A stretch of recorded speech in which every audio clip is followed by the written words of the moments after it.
Je remercie le Conseil de sécurité de me donner l'occasion de vous informer de la situation dans la zone d'opération de la Force des Nations Unies pour l'observation du désengagement et de la mise en œuvre de son mandat. The situation in the end of La situation dans la zone d'opération de la FNUOD depuis les consultations à huis clos du Conseil sur la question le 19 mars demeure instable et peut être caractérisée par des violations flagrantes de l'accord de désengagement des forces de 1974 en raison de l'entrée des forces de défense israéliennes dans la zone de séparation depuis le 8 décembre. Les forces de défense israéliennes occupent 12 postes établis du côté Bravo, 10 dans la zone de séparation et 2 dans la zone de restriction à proximité de la ligne Bravo. Les forces continuent de construire des obstacles à la mobilité le long de la ligne de cessez-le-feu et ont procédé à des vols le long de la ligne de cessez-le-feu et ont envoyé des hélicoptères dans la zone de séparation.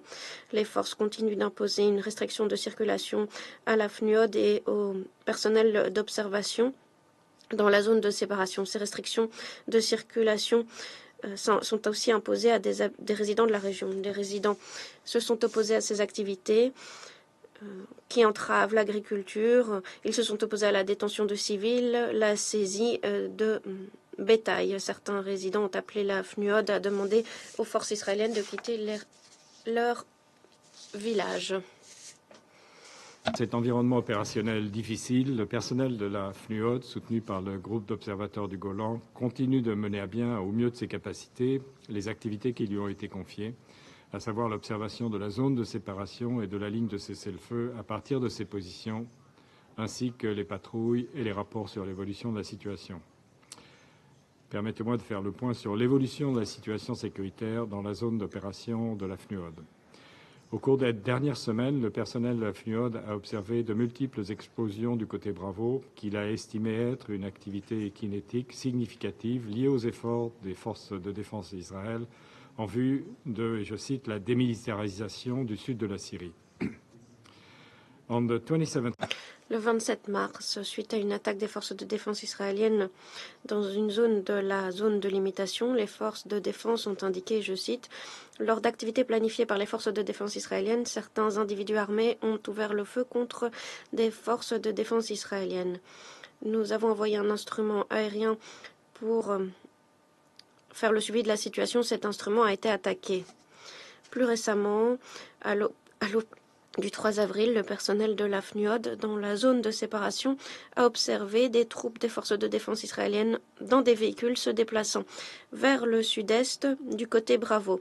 Le personnel de la FNUOD a ensuite entendu et observé plusieurs explosions dans la région sud de la zone de restriction du côté Bravo.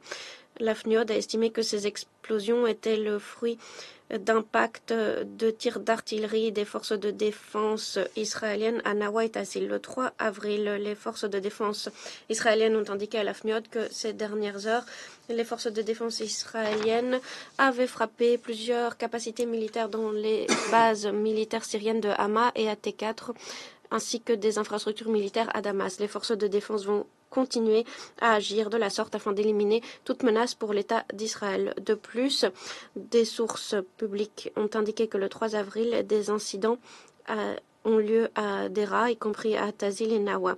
Des confrontations ont eu lieu avec un convoi des forces de défense israéliennes qui tentaient d'entrer dans les villes, les contraignant de se retirer sous une couverture aérienne. La FNUOD est en liaison avec les deux parties et travaille sur les questions ayant des effets sur ces opérations. Des hauts représentants des forces de défense israéliennes, sous la houlette de la FNUOD, ont indiqué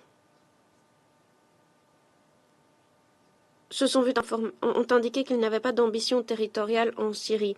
Ils ont répété la volonté d'Israël de démilitariser le sud-ouest de Damas. Du côté Bravo, la FNUOD renforce son mécanisme de coordination avec des modalités de liaison auprès des autorités syriennes. Il s'agit d'un partage d'informations accru et de réunions de consultation régulières. Il est essentiel que toutes les parties honorent leurs engagements au titre de l'accord de désengagement de 1974, y compris en mettant fin à toute présence interdite dans les zones de séparation et de limitation.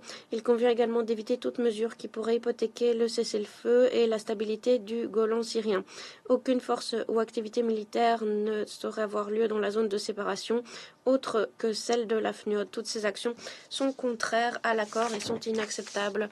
La FNUOD doit bénéficier de la liberté de circulation dans sa zone d'opération. La liberté de circulation, la sûreté et la sécurité de la FNUOD et du personnel du groupe d'observateurs du Golan qui mènent des tâches nombreuses est essentielle. Coopération continue des deux parties pour que la force puisse s'acquitter pleinement de son mandat. La FNUOD reste essentielle pour la stabilité du Golan et de la région. Nous sommes reconnaissants au Conseil de sécurité pour le soutien continu qu'il apporte à la FNUOD et je réitère que ce soutien unanime est plus que jamais nécessaire dans cette période difficile. Je vous remercie. Merci, Monsieur le Secrétaire général.